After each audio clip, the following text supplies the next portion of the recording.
ओम नमः शिवाय। प्यारे मित्रों, महाशिवरात्रि की आप सभी को हार्दिक शुभकामनाएं। भगवान शिव की कृपा आप सभी पर बनी रहे और आपकी सभी मनोकामनाएं भोले बाबा पूरी करें। मित्रों, आज का दिन परम पवित्र है क्योंकि आज परम पावन महाशिवरात्रि है।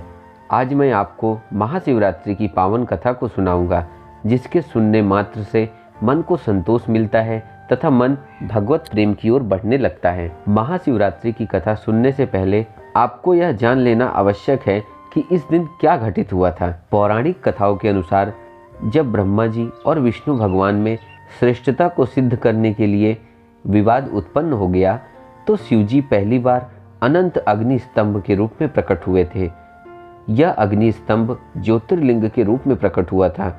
इस अंतहीन शिवलिंग के ऊपरी भाग को देखने के लिए ब्रह्मा जी हंस के रूप में तथा निचले भाग को देखने के लिए भगवान विष्णु वराह के रूप में गए, लेकिन दोनों ही इस अंतहीन शिवलिंग के और छोर को देखने में सफल नहीं हो पाए। महाशिवरात्रि की कथा इस प्रकार है। एक बार पार्वती माता ने भगवान शिव से पूछा, ऐसा कौन सा श्रेष्ठ तथा सरल व्रत पूजन है जिससे मृत्युलोक के प्राणी आपकी कृपा सहज ही प्राप्त कर लेते हैं। इस प्रश्न के उत्तर में शिव जी ने पार्वती माता को शिवरात्रि के व्रत का विधान बताकर यह कथा सुनाई। एक गांव में एक शिकारी रहता था जिसका नाम चित्रभानु था। यह शिकारी एक साहूकार का कर्जदार था। कर्ज न दे पाने की स्थिति में साहूकार ने उसे एक शिवमठ में बंदी बना दिया। संयोग से जिस दिन उसे बंदी बनाया गया उस दिन महाशिवरात्रि थी। साहूकार ने इस दिन अपने घर में पूजा का आयोजन किया। पूजा के बाद कथा का पाठ किया गया। शिकारी भी पूजा और कथा में बताई गई बातों को ध्यान से सुनता रहा। पूजा कार्यक्रम समाप्त होने के बाद साहूकार ने शिकारी को अपने पास बुलाया और उससे अगले दिन ऋण चुकाने की बात कही। इस पर शिकारी ने वचन दिया। साहूकार ने उसे मुक्त कर दिया। शिकारी जंगल में शिकार के लिए आ गया। शिकार की खोज में उसे रात हो गई। जंगल में ही उसने रात बिताई। शिकारी एक तालाब के किनारे एक बेल के पेड़ पर चढ़कर रात बिताने लगा। बेल के पेड़ के नीचे शिवलिंग था जो बेल पत्रों से ढक चुका था। इसके बारे में शिकारी को कुछ भी पता नहीं था। आराम करने के लिए उसने बेलपत्र की कुछ शाखाएं तोड़ी।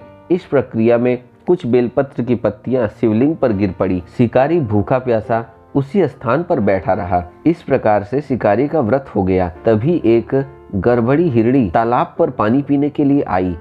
शिकारी ने धनुष पर तीर चढ़ाकर हिरणी को मारने की जैसे ही कोशिश की, वैसे ही हिरणी बोली, मैं गर्भ से हूँ, शीघ्र ही बच्चे को जन्म दूंगी।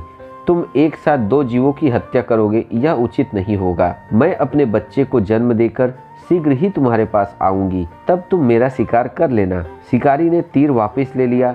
हिरणी भी वहां से चली गई। धनुष रखते समय भी कुछ बिल्व पत्र पुनः टूटकर शिवलिंग पर गिर गए।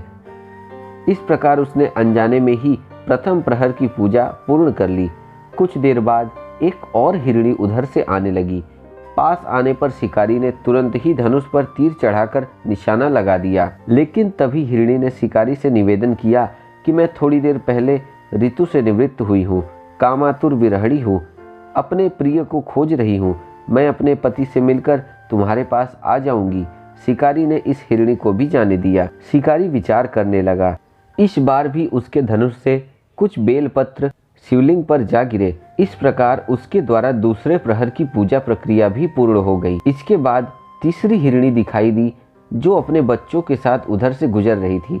शिकारी ने फिर धनुष उठाकर निशाना साधा। शिकारी तीर को छोड़ने वाला ही था कि हिरणी बोली, मैं इन बच्चों को इनके पिता को सौंप कर लौट आऊंगी, मुझे अभी जाने दे। शिकारी ने ऐसा करने से अस्वीकार कर दिया।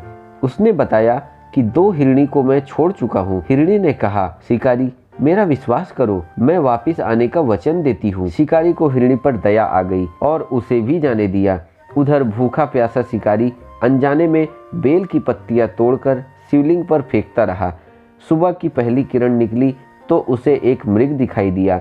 शिकारी ने खुश होकर अपना तीर धनुष पर चढ़ा लिया।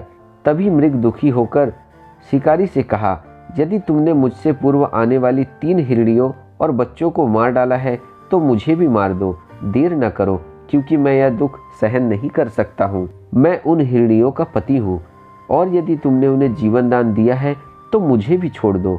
मैं अपने परिवार से मिलकर वापस आ जाऊंगा। शिकारी ने उसे भी जाने दिया। सूर्य पूरी तरह से निकल आया था और सुबह हो चुकी थी। शिकारी से अनजाने में ही व्रत, रात्रि जागरण, सभी प्रकार की पूजा और शिवलिंग पर बेलपत्र चढ़ाने की प्रक्रिया पूरी हो चुकी थी। भगवान शिव की कृपा से उसे इसका फल तुरंत प्राप्त हुआ। शिकारी का मन निर्मल हो गया। कुछ देर बाद ही शिकारी के सामने संपूर्ण मृग परिवार उपस्थित हो गए ताकि शिकारी उनका शिकार कर सके, लेकिन शिकारी ने ऐसा नहीं किया और सभी को जाने दिया। महाशिवरात्रि के दिन शिकारी द्वारा पूजन की विधि पूर्ण करने के कारण उसे मोक्ष प्राप्त हुआ। शिकारी की मृत्यु होने पर जब यमदूत उसे लेने आए तो शिवगणों ने उसे वापस भेज दिया। शिवगण शिकारी को लेकर शिवलोक में आ गए। इस प्रकार महाशिवरात्रि की यह कथा यहीं पर समाप्त होती है। हर हर महादेव। प्यारे मित्रों, यह कथा कैसी लगी आपको? कृपया कमेंट करके ज़रूर बताएं और महाशिवरात्रि की यह कथा सबको शेयर करें ताकि भगवान शिव की यह अनुपम कथा सब तक पहुंच सके। फिर मिलते हैं अगली वीडियो में। धन्यवाद प्यारे मित्रों।